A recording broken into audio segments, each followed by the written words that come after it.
sagantaatiin deemuun duratti obboleettitii yeroo tantee aarsaa gootee yeroo tantee qaalii san dhiistee sagantaa tiyyatti hayyamamtuu taatee dhufuu keetiif hedduu galatoomii jalqaba irratti mee baga nagaan dhufte salaamtaa uummata babbareedaa kanaan jee kara sagantaatti seen. هاي duraan dursee atiilleen galatoomii waan asirratti naaf eerteef jecha lammata immoo warri gartee karabeetus tanan beene assalaamu alaikum warahmatullahi wabarakaatu jeetiin jira.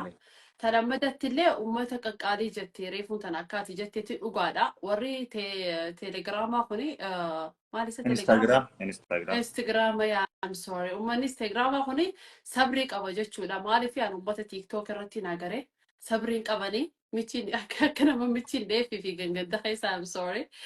Na iddoo takka dasjaan faamiliin keetii thank you so much galatoom waan naaf ertu. Okay, hara sagantaa keenyatti seenaa mee hara sagantaa seenuun dura jalqaba maqaa kan kee guutuun eenyu eessa dhalattee amma hoo eessa jiraattu? Bakki itti dhaladhe osoo feesisaa dirqama? Yaa of ibsu waan jaameef anamma dallaan jaame. It's okay rakkoota kan qabu. Ani dhaloonni kiyya magaalaa Dirreedhaa. Maqaan kiyya Munaa Muhammad Jaama. Ammaaf bakkiin jiraadhu magaalaa Makkaa keessa. Akkuma beektanitti seeraa tiyyaa si warra gaafa rakkoon qabu ibsuudhaaf. Okay. Ulfaadhu galatoomii. Jalqaba biyyarraa akkamitti baate?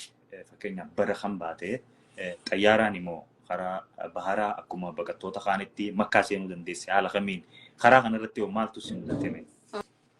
Okay. Duraan dursee ambara like amma kudhan teetiin jira eegaan bahe biyyarraa. Saudi Arabia keessa almost amma kudhan kaniin jiraadhu kaniin dhufeemmoo wanniidhaan xayyaaraani. Okay. Na yaa namaan beekuu na fidee like akka xalabaa godhee nama beekuu na fidee giseen dhufus alhamdulillah. Rakkoos balloos agaree walaakin haaleen ammatti jiraadhu alhamdulillah kanamni takka yoo amma booda aarsaa kafale jiraachuu hin dandeenye jiraachuu jira dalagaa mataa fi haala ajaa'ibaatiin waan itti namallee gargaaree fillee gargaaree jiraadhu keessaan jira alhamdulillah.